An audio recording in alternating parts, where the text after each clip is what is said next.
Hello and welcome to another episode of Startup Diaries. This is a little vlog series that I have going on, just documenting my thoughts, feelings and general day-to-day processes of working inside of a startup environment, inside of a marketing startup environment to be more specific. So it's been a little while since I've done an update, a couple of weeks. I know it's been a little while. The work is coming thick and thin, which is something I want to talk about during today's episode, is managing expectations and managing workload, because it is very, very difficult within a startup environment to be organized if you're not an organizational person. And I class myself more as a creative individual. I am not so great at organisation at all, but I am forced to be organisational simply because I don't have people over my shoulder all of the time making sure things and processes are being delivered upon, and I definitely don't have co-workers next to me in the office egging me on, blah blah blah, because not only are we working from a startup, we are also working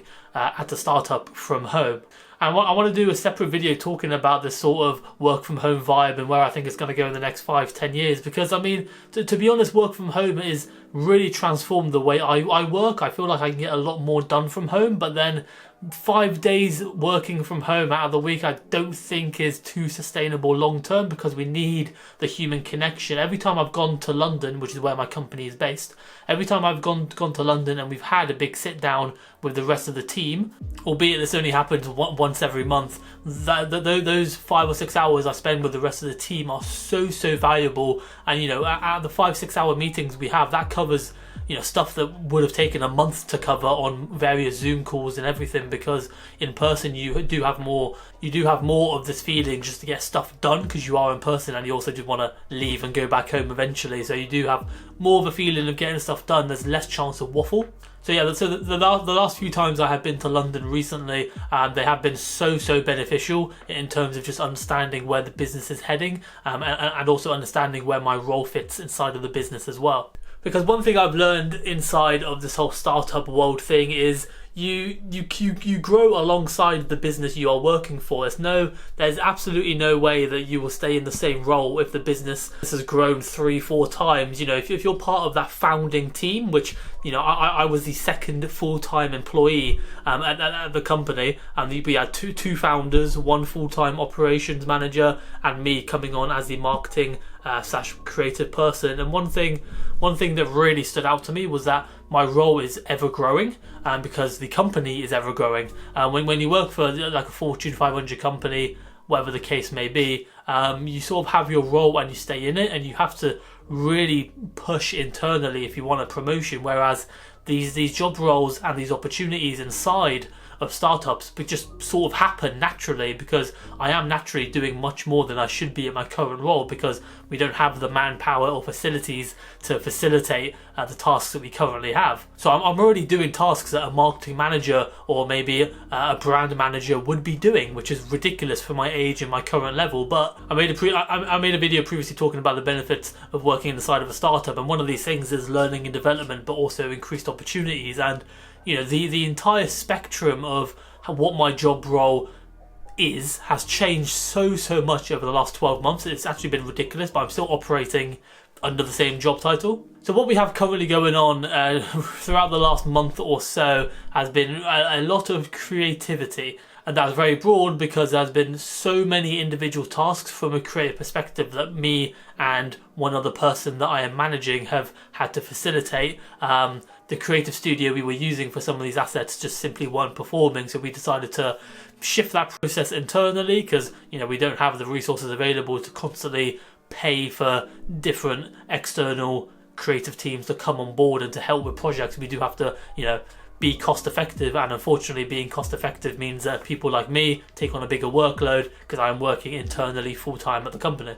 So I've taken a hell of a lot of responsibility for the creative and branding side of our upcoming major project for 2022, and it's very daunting in a way, because this company operates under a microscope. So everything I'm writing is being criticised, everything I'm producing is being looked at and judged, etc., which is fantastic for my obviously personal development early on. But then we have to, it can be stressful at times to think, holy shit, there are going to be 3, 4, 5 up to 10,000 people viewing this piece of work that I am producing, mostly on my own, with fairly minimal feedback, because again, this is whole work from home. I can't knock on someone's office and give them hour by hour updates. That's just not really feasible to do right now. So yeah, I would say the workload currently has been increased, but then also the praise and admiration for my work is also increased as well, which has been fantastic to see. And I'm really, really pushing for this higher level title, this higher level position inside of the startup, because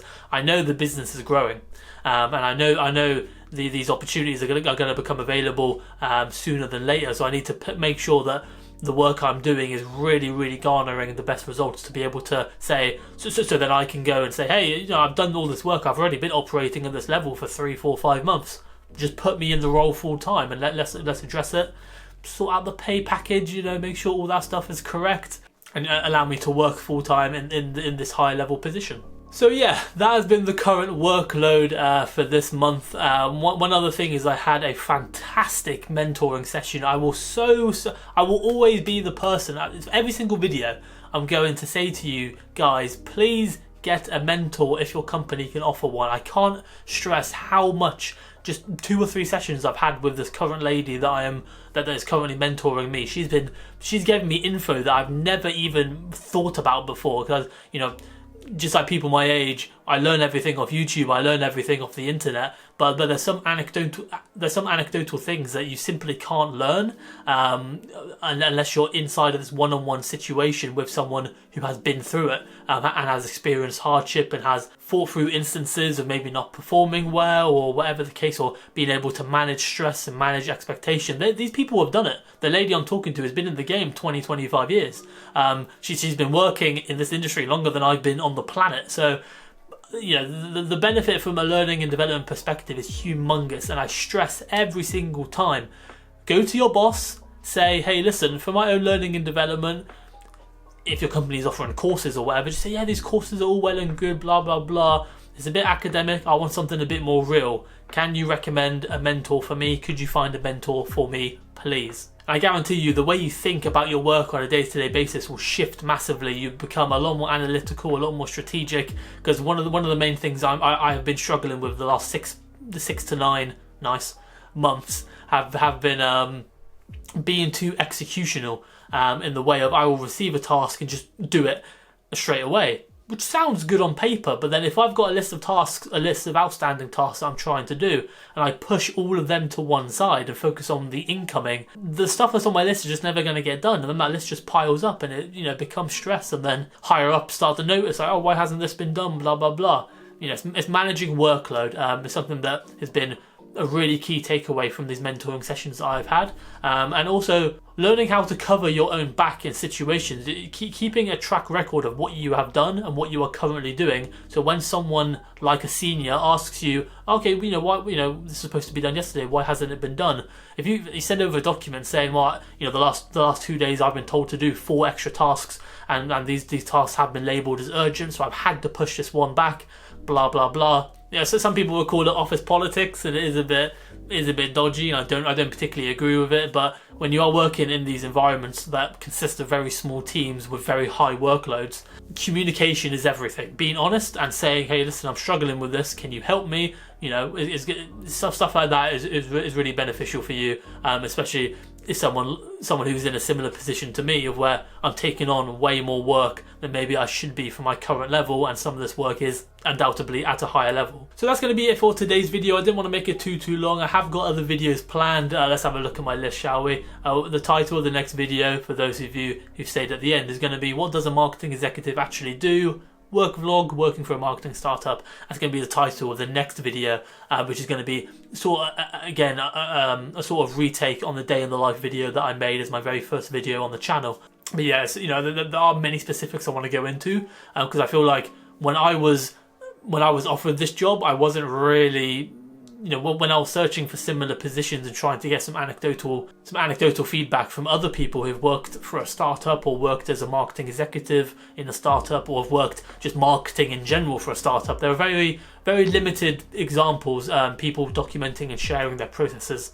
Hence why I'm doing so now, just to help 21-year-old Martin sort of on his way is what I'm currently doing as 22-year-old Martin. So I'm doing it for all the 21-year-old Martins, basically, is what I'm saying. But if you did enjoy, please leave a like on the video.